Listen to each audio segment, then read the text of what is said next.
To France and to Le Mans again, for the first time for 3 years.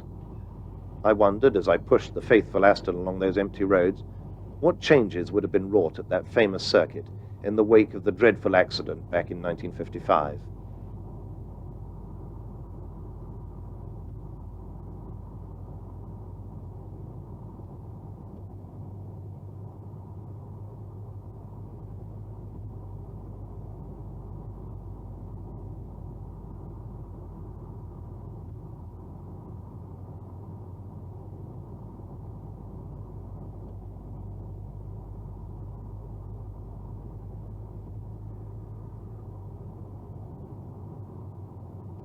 Nothing much seemed to have changed in the little town of La Chartre and its Hotel de France, the traditional headquarters of the Aston Martin team. Former Aston drivers Eric Thompson and Pat Griffiths dropped by to see how preparations to the DBR1s were proceeding. Formula One car, they did about the first thing they did. Not familiar with it.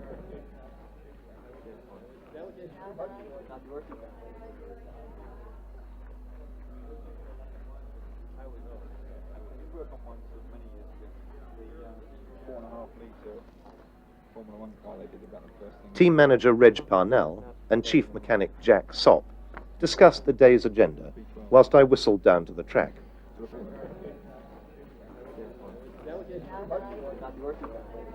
Indeed, there were here many changes and improvements. A brand new pits complex, or tribune building, had been erected with public seating facilities above.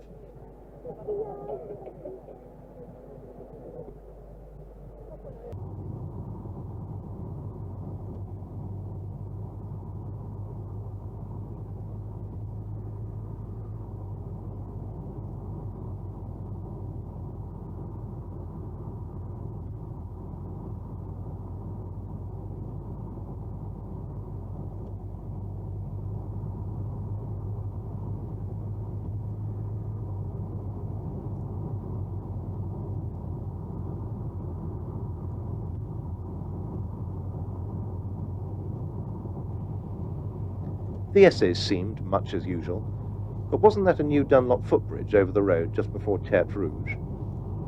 There was the usual sandbanks on the outside of this corner, which leads onto the everlasting Mulsanne Strait, but most of the poplar trees on the left-hand side remain unguarded. The surface is as smooth as a billiard table, and it needs to be, for in spite of the new 3-litre capacity limit imposed by the CSI, the faster cars will be doing well over 170 miles an hour. After the flat-out blind comes a slow Mulsanne corner, and here new signalling stations have been built on the right-hand side just after the corner. With the new widened start-finish straight, signalling there is now deemed unsafe, so messages will be phoned through to the Mulsanne boxes, where they will be given to the drivers when they are at the slowest point of the circuit and have time to read them.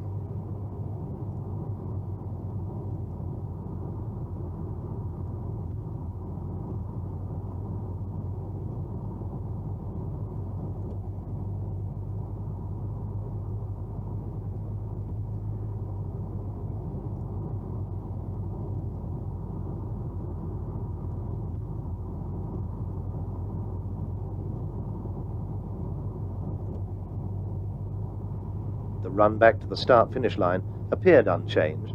The fast left-hander at Indianapolis, the 90-degree right at Arnage.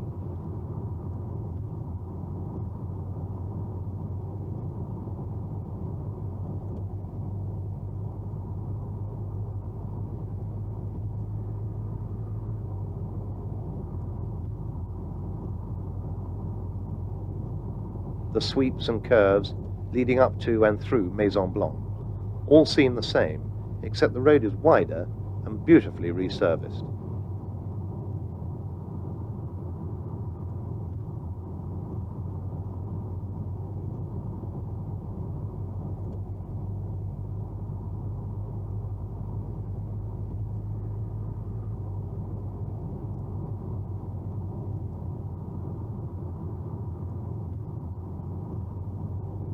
And that's the most evocative lap in the world, Le Mans. Roll on the 24 hours.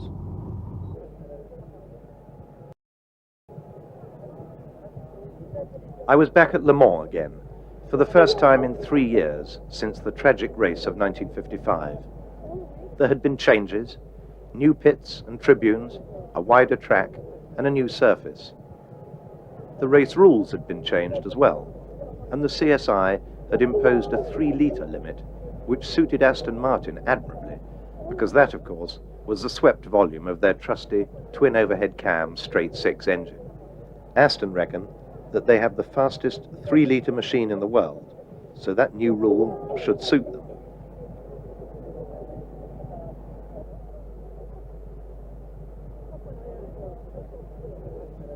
As the crowds, and upwards of 200,000 people, attend this annual merry-go-round, filed into the stands and the viewing enclosures, I inspected the entry. Stanguellini and Oscar from Italy, both with twin overhead cam 750cc engines, were here to try and take away the prestigious Index of Performance title from Lotus.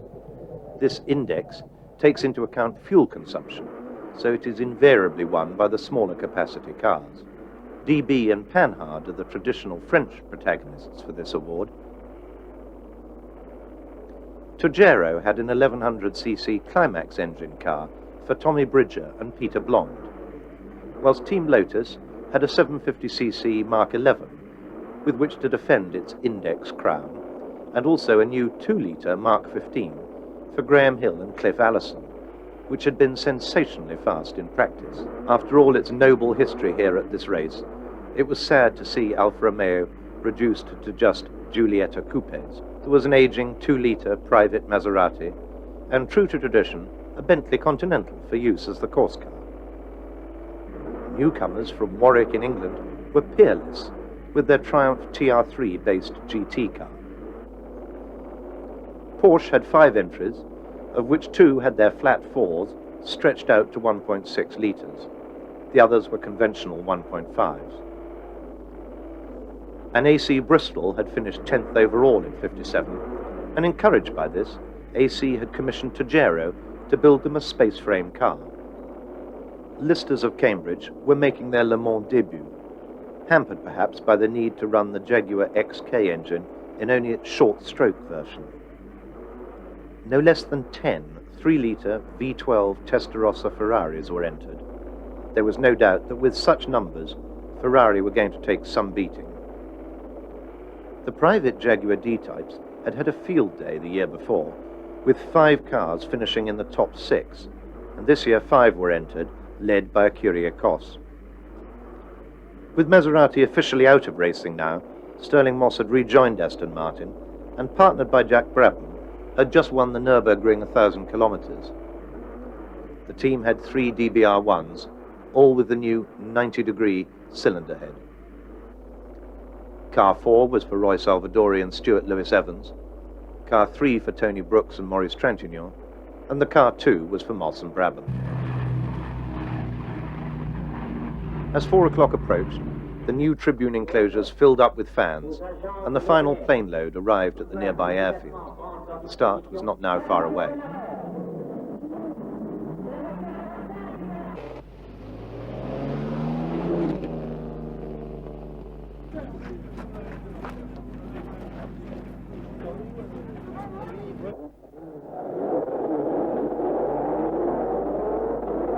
As they came up to the Dunlop Bridge for the first time, I saw that Moss had made his usual lightning running start and was well away in the Aston.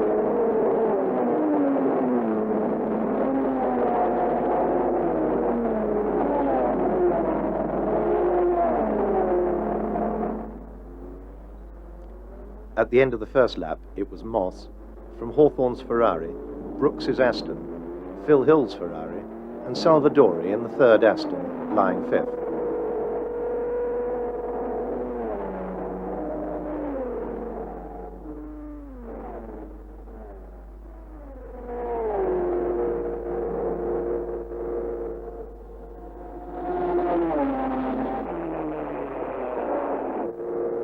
Moss was powering on in the DBR1 and building a commanding lead, and Hawthorne was coming under pressure from Brooks.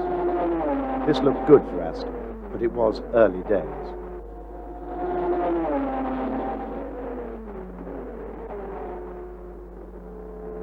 D-types were not happy with their short-stroke 3-litre engines. This was, after all, the car's 5th appearance at Le Mans. Maybe the D's days were done. I wandered down to the S's as Moss, followed by the Belgian-run Lister and a couple of Ferraris, swept through the left-right curves. Lister's debut at the South was not the happy occasion it might have been, because their top driver, Archie Scott Brown, a man who had succeeded in spite of the physical handicaps placed in his way, had been killed at Spa on the day of the Monaco Grand Prix. Britain had lost a great sports car driver who would be sadly missed, and with his passing, somehow, Lister seemed to lose its soul as well.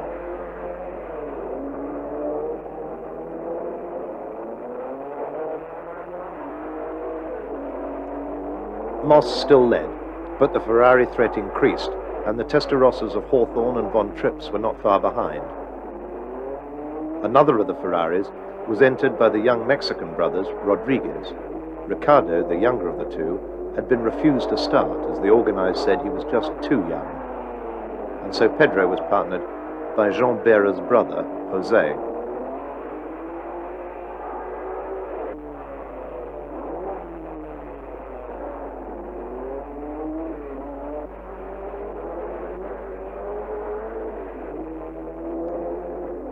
Moss pushed the 3-litre Aston along towards Tertre Rouge. Aston, having won at the Nürburgring, needed a good result here to keep them in the hunt for the 1958 World Sports Car Championship.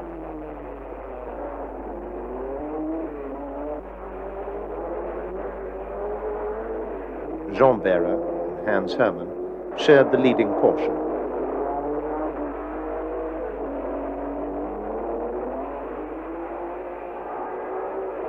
Hawthorn's partner in the works Ferrari was his mon ami mate, Pete Collins, but they were now behind the Phil Hill, Olivier Gendebien car.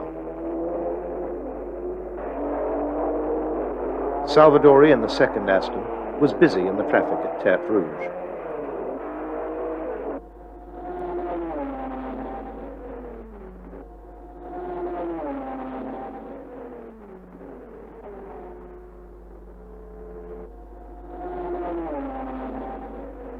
The early laps had seen the departure of both the Acuriacos Jaguars, with burnt pistons due to the use of too weak a mixture, and the Graham Hill Cliff Allison Lotus, which had dropped out as well.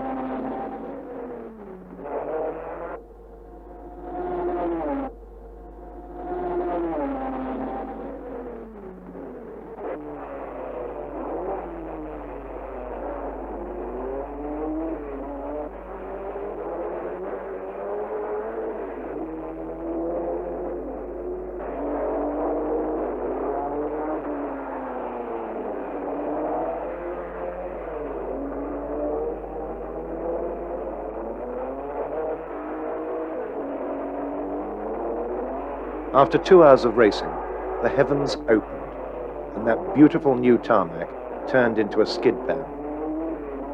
Half an hour later, race leader Moss had to retire with a blown engine, leaving the Von Trips Ferrari in the lead.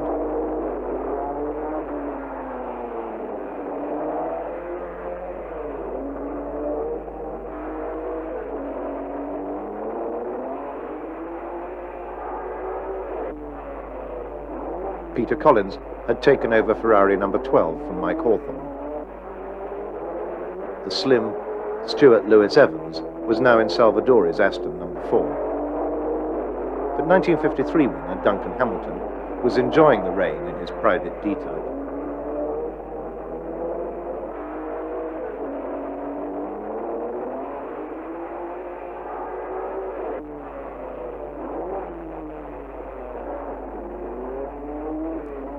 Lewis Evans went past me again, but he was not happy in the wet, and later on that same lap would crash. With barely 1/8 of the race run, the David Brown Aston team were down to just one car.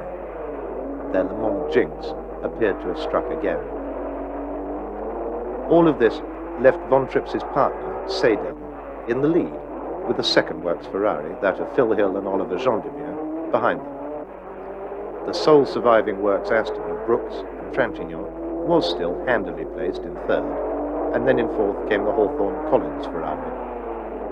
Aston privateers Peter and Graham Whitehead were still running in their DB3S, their old favourite, registered 62 EMU, the car that had finished second here back in 1955, in the hands of Peter Collins and Paul Frere.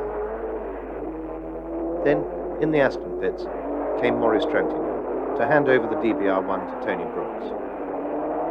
Brooks was never a fan of Le Mans, especially when it rained, and having to put on wet underwear and wet overalls at 3 o'clock in the morning and go motor racing was not his idea of fun. That year he vowed never again to race at Le Mans, and when he signed for Ferrari a little later in 1958, it was on the understanding that he didn't do Le Mans, and Enzo agreed. Brooks got his parting orders from Reg Parnell, and after struggling to find a gear in that terrible David Brown gearbox, rejoined the race in 4th place.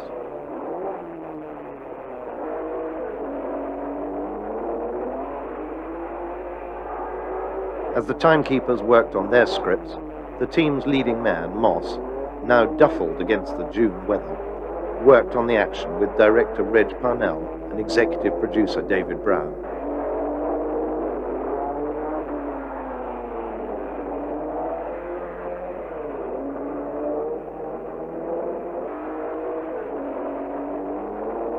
In an odd dry spell just before dusk, Mike Hawthorne had set a new lap record at 121.4 miles an hour. But then he and Pete Collins retired when their Testarossa lost its clutch.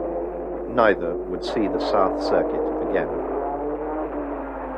The rain brought further troubles when a privately run French D-Type crashed and overturned under the Dunlop Bridge, and its driver, Mary, real name Brousselot, lost his life. The accident had also involved an American-run Ferrari, and the road was nearly blocked. There was frantic yet fearless flag-waving along the pit straight to slow drivers down before they reached this melee. And so, as the midnight hour approached, I repaired to a suitable hostelry for a warming cognac and considered the positions. In the confusion of the rainstorms and the resultant crashes, Duncan Hamilton and Ivor Buin found themselves in the lead with 8 hours gone. In second came the Hill Jean Dembier Ferrari, ahead of the sister car of Von Trips and Seidel. Brooks and Trintignant lay fourth in the Aston. The race was one of the wettest Le Mans on record, and with such filthy weather, it was not surprising that the bars and restaurants were full and the trackside enclosures deserted. And food and drink isn't the only diversion at Le Mans. There is the village to visit, souvenirs to buy, dodgems to drive, strip-tease tents to get teased in, and a chapel in which to seek forgiveness thereafter. All this makes Le Mans at least 20 experiences more fulfilling than a normal motor race.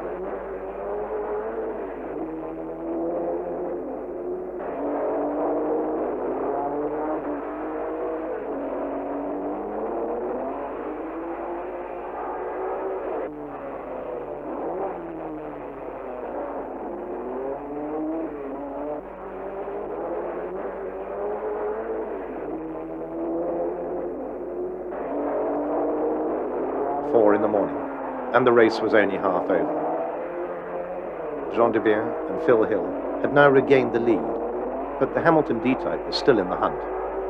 Seidel had ditched the Ferrari he was sharing with Von Trips, and this had allowed the Brooks-Trintignant Aston Martin up into third. In fourth, and leading the 2-litre class, was the rapid 1.6 Porsche Spider of Jean Behra and Hans Hermann. Graham and Peter Whitehead, the brothers in their private Aston, were rolling steadily around, safe as ever in the terrible conditions, and now up to 5th position. As dawn came up, I watched the leading Ferrari through Mulsanne.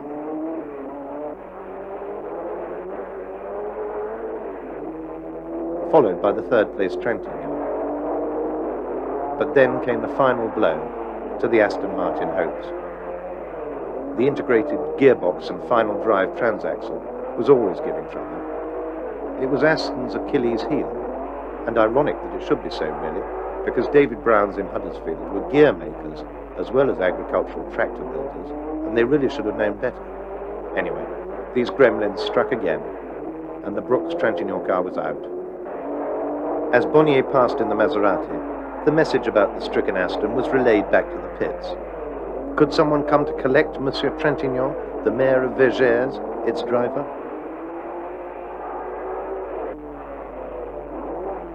Hamilton came round in the still shiny blue D-type, secure, it seemed, in second place. Porsche still had 3 of their 4 cars in the race. The Chamberlain, lovely Lotus 15, was showing evidence of that rain-soaked night.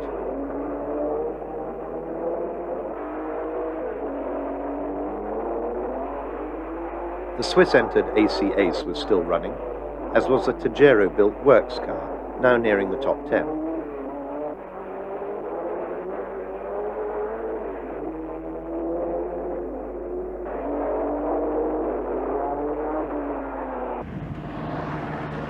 After the leaders had passed again, the Bentley Continental arrived to collect Trintignant. What service these French mayors get. Peter Whitehead was still going as well as ever in 62 EMU. The works Astons may have been out, but the British fans still had the Peerless to cheer. It would complete the 24 hours, but not with enough mileage under its belt to qualify as a finisher. At 7 in the morning, there were just 20 cars still running out of the 55 cars that had started, and only 2 of the original 11 Ferraris remained.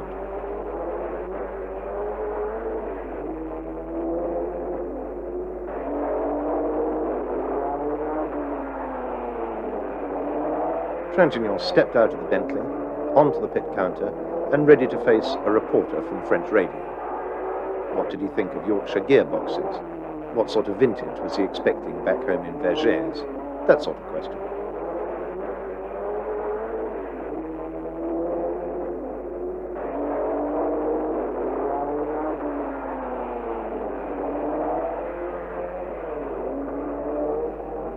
One of the 2 listed Jaguars, that of Bruce Halford, was still running, and the Oscar arrived back at the pits. The little Italian machine was leading the index of performance. The French DBs, Panhards, were being beaten again. The leading Ferrari passed again, not missing a beat. As back in the pits, the Oscar drivers changed places. They were the Italian, Alessandro de Tommaso, and the Briton, Colin Davis, who was in fact son of the 1927 Le Mans winner, Sammy Davis.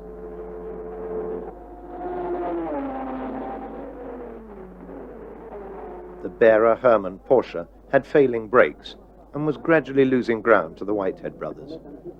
Phil Hill could not relax in the lead Ferrari, with the Hamilton D-Type only 2 laps behind them. Bruce Halford brought the Lister in for a routine pit stop.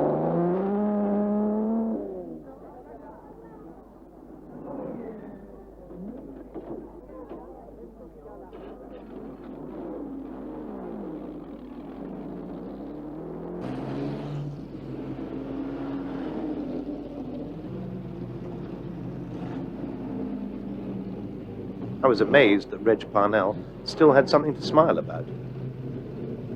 Now Ivor Bueb came in to hand the D-Type over to owner-driver Duncan Hamilton.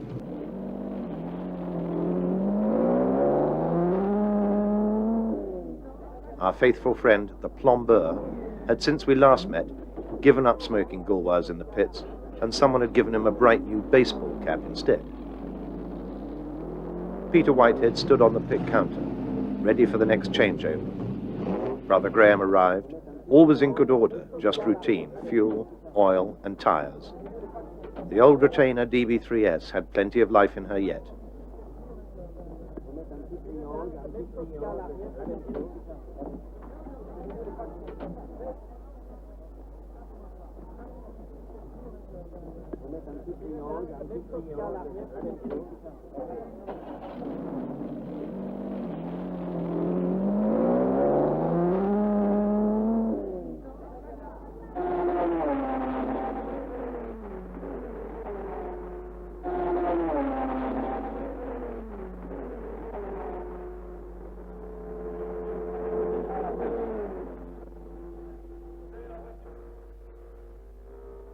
Then the clouds started to mass again.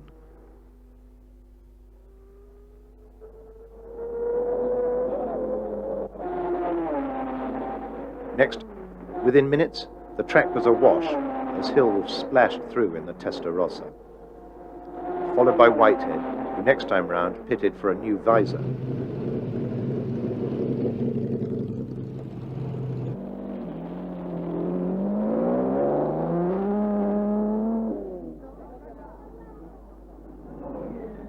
Then the news came that Duncan Hamilton, usually so good in the rain, had overdone it at Mulsanne and buried the D-type in the sand.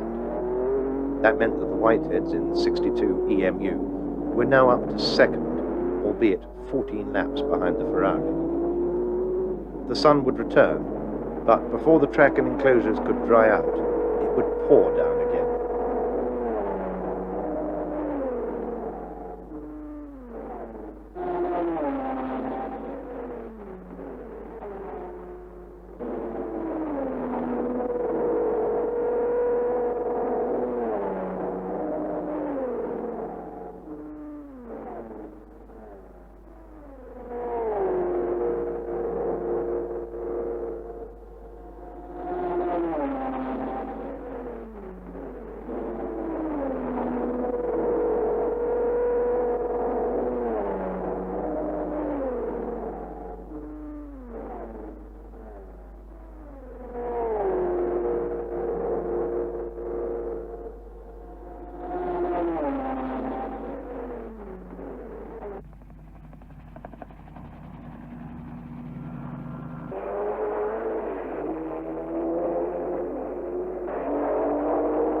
Le Mans is billed as a test of endurance, but somehow 1958 seemed to be more grueling and endure longer than most previous races, and there was relief all round when the gendarmes appeared to take up their positions along the pit road.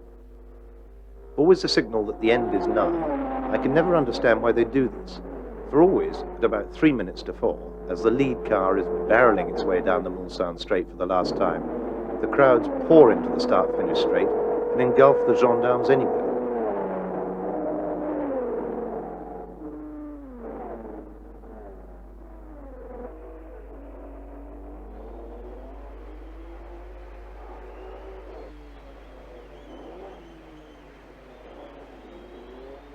First across the line after 4 o'clock, but last in general classification, was the sole surviving Team Lotus car, the 750 of Alan Stacey and Tommy Dixon. After the second-place Whitehead Aston came the winners, driven by Belgian Oliver Gendebien and American Phil Hill. The Ferrari had covered over 2,500 miles at an average of 106 miles an hour.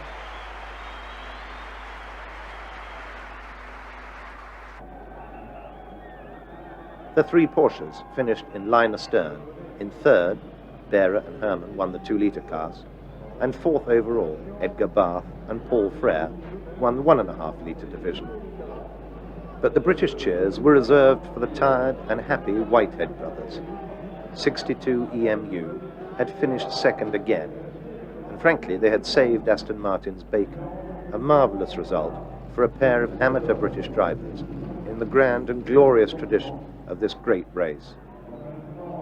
The winning Ferrari had covered over 2,500 miles at that 106 miles an hour in spite of the appalling weather conditions, and Phil Hill had become the first American to take victory. I wondered how many would